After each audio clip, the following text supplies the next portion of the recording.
Alright, so right now sanding the patches that were filled out yesterday. To see how best we can get a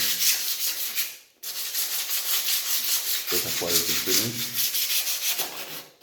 So you can see.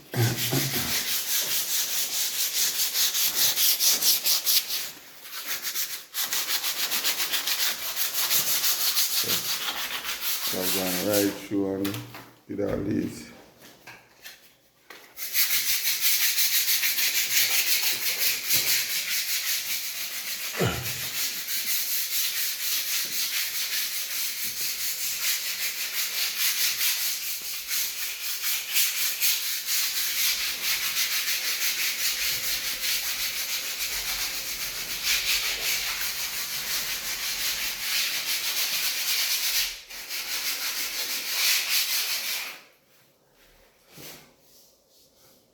You can sand them and reprime them. Then we'll apply another coat and then allow it to dry and then put on the finish.